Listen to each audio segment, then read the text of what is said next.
My name is Dave Eggar, and I'm a classical cellist, composer, and songwriter. This year we had the incredible fortune to be nominated for a Grammy for our record Kingston Morning. It was written by myself and Mr. Chuck Palmer, who is my longtime collaborator. We've written and produced many records together at this point. I started doing music at the age of 4. At age 7, I went to the Juilliard School, where I studied cello, piano, and composition until I was 17. I did exclusively classical music until I was 22, and then I sort of busted out and started doing rock and roll, and the very first tour I did was with Roger Daltrey of The Who. I got to do some amazing performances with him. As a musician, you are only as interesting as the stories that you can tell. I've had the incredible luck to work with a tremendous range of very powerful and expressive musicians in many genres. My first piano teacher was Aaron Copland, the great composer. Through my childhood, I got to work with some of the really great old teachers, Harvey Shapiro, Felix Galimir, Robert Mann, Vladimir Ashkenazy, Rosalind Turek, and they exposed me to so many different sides and approaches to classical music. As an adult as well, I was able to collaborate with many great people, and I feel that these many different flavors make you a richer and more powerful musician.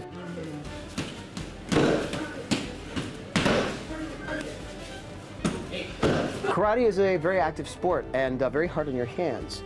And so most of my classical musician friends think that I'm crazy for doing karate. About 3 or 4 years ago, I started private training with Mr. James Luke, who is an amazing karate artist, and I've just been very addicted to Shotokan karate. I have always been tremendously attracted to karate because of its strong sense of tradition and its strong sense of compositional form.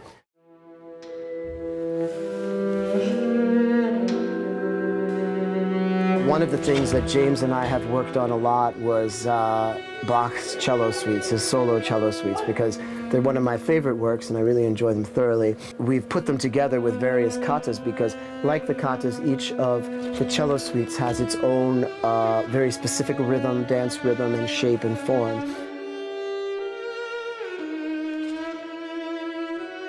All the arts speak to each other, so I think collaborating with a karate artist is not that different from collaborating with another musician in another style. You just feel their phrasing and rhythm and try to fit in with it for sure. In my career as a classical musician, I've had the incredible opportunity to tour all over the world.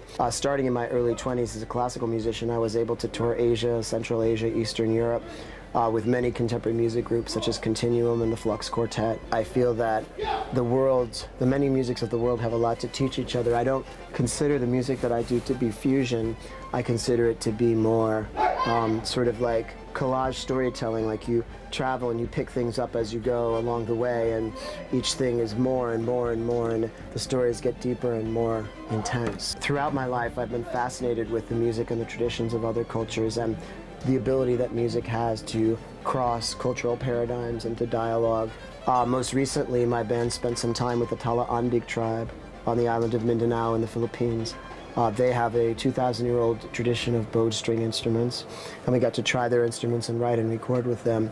It's a tremendously potent experience to touch another very rich tradition other than your own and to begin to speak in dialogue. The travel has always been a very, very big part of the experience. This year we had the incredible fortune to be nominated for a Grammy for our record Kingston Morning. It was a tremendous and overwhelming honor, and we actually got to go to the Grammys. I was very excited to be honored for a record that we worked so hard on, and particularly for the track It's Been Real, which is a tribute to Michael Brecker and a very, very special arrangement that we did with Mr. Gil Goldstein. We are starting a new record, which is very exciting. This album will be very, very personal. Chuck and I are both writing songs that are kind of related to our own stories, and then we're going to come together and produce it in May. I think it's going to be a powerful sequel to Kingston Morning. It will have many of the flavors that people loved in Kingston Morning, the Appalachian side, the Jamaican side, the original songs, the real powerful emotions, but it's going to go deeper and it's going to be more probing, and we're really excited about the stories that we're going to tell on this record. Additionally, we're touring all the time. We're going to be doing several tours of Appalachia this year, which is one of our favorite places to go, bluegrass festivals. And then we're going to be doing our first Europe tour as De Oro, my band, which is very exciting. and then a tour, as I mentioned, with the Karate All-Stars for 3 weeks in the Midwest. So it's a very exciting year. We're extremely blessed. We're also going to be having some of our first appearances as soloists with orchestra, with the band with orchestra. So it's going to be a really great time, and I'm very much looking forward to the year, so stay tuned.